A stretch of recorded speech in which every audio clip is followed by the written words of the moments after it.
Hi everyone, and thanks for joining me today on Psyched with Setmire.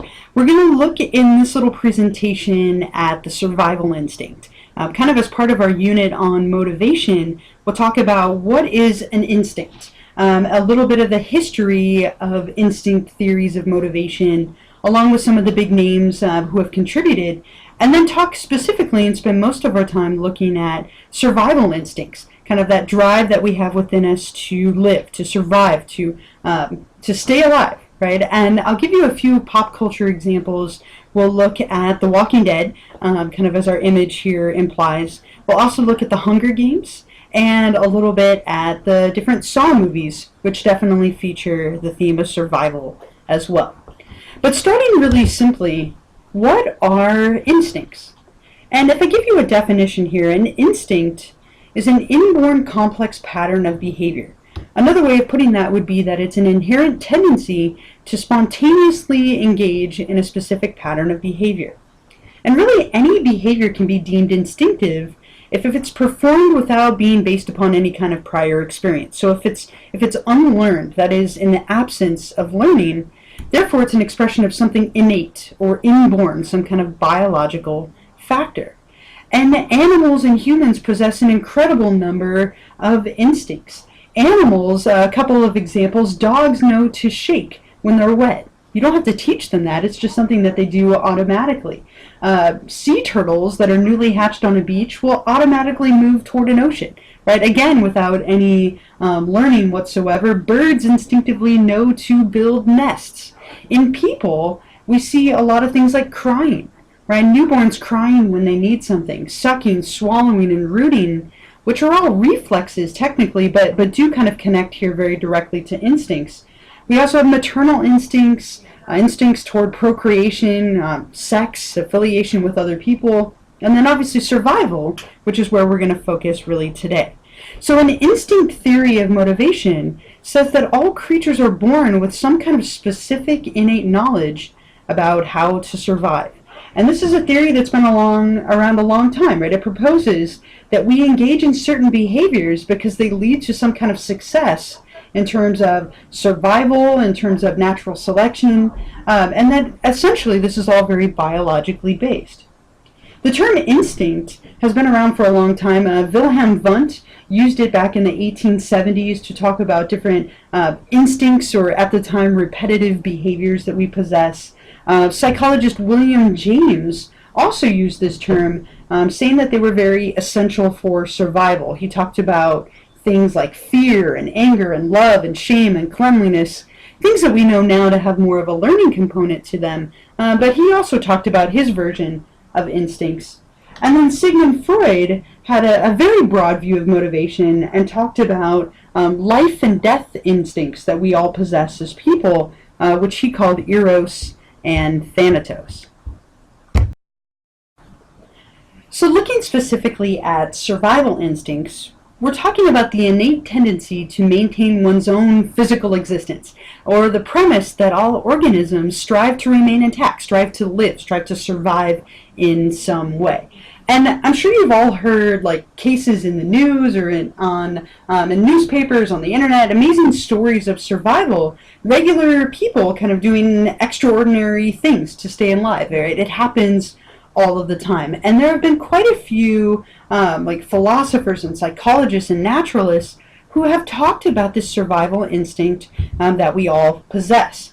Philosopher Benedict Spinoza described something he called the conatus sese conservandi, the striving for self-preservation, as something that constitutes the very essence of all beings, that every single one of us possesses this drive, this instinct for self-preservation and to survive.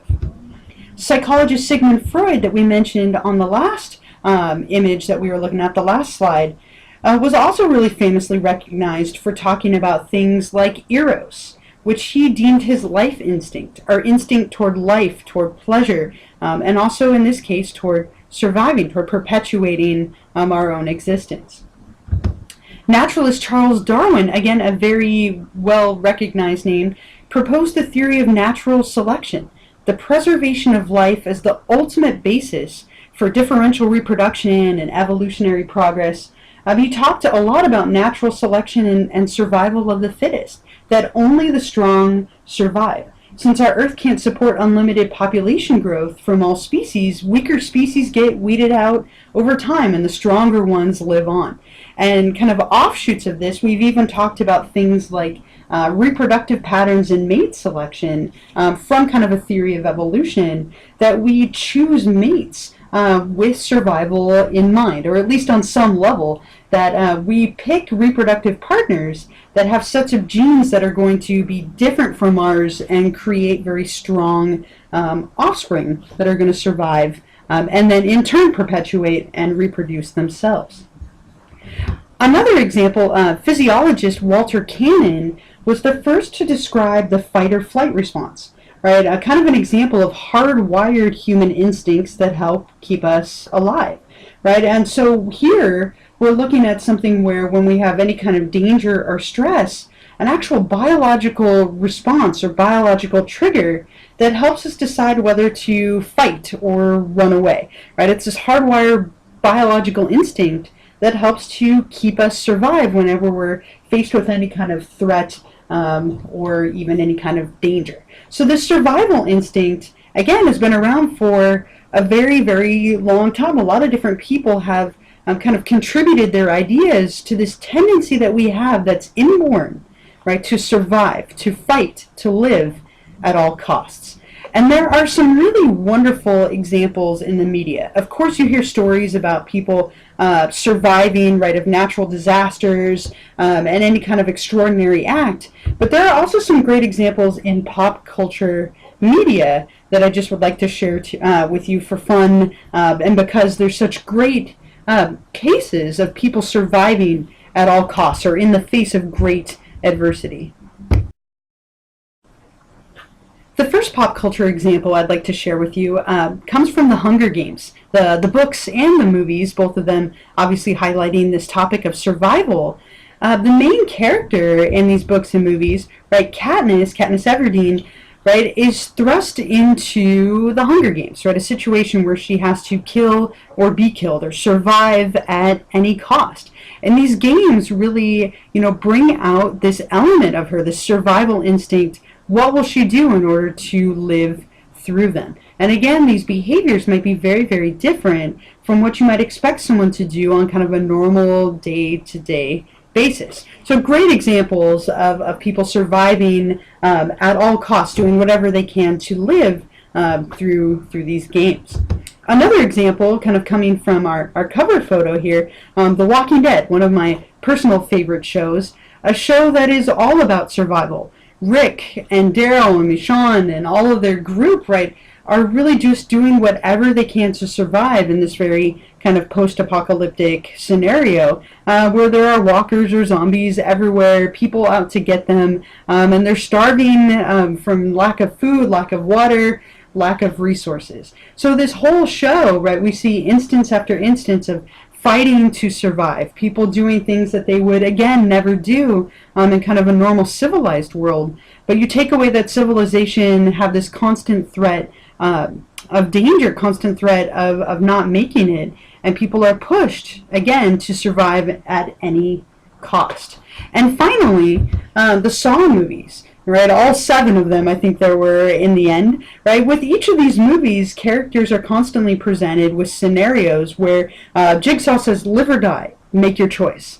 And you see an incredible survival instinct playing out, where people are pushed to harm themselves or harm others. In this case, in the form of entertainment for Hollywood, but pushed to harm themselves or others in order to make it. Right? What are you willing to do in order to survive? Your life means something to you, prove it, right? Live. And so we see that play out over and over again in each of these different 7 movies, where characters are given that kind of scenario. So again, just as a way to kind of, finish this up, I have some of the images that we've looked at today. But we all possess these very innate, right, inborn instincts, these things that we don't need to be taught that help us to survive, things that are basic, like sucking and swallowing and rooting, to more complicated instincts like maternal instincts and survival and procreation and so on. So thank you so much for joining me today. I hope you found it interesting. And I don't know about you, but I definitely am ready to go watch the next episode of The Walking Dead. But up next, we'll look at different theories of emotion and how we can explain our emotional responses to stimuli in our lives. So thanks for joining me, and I hope to see you again in the future.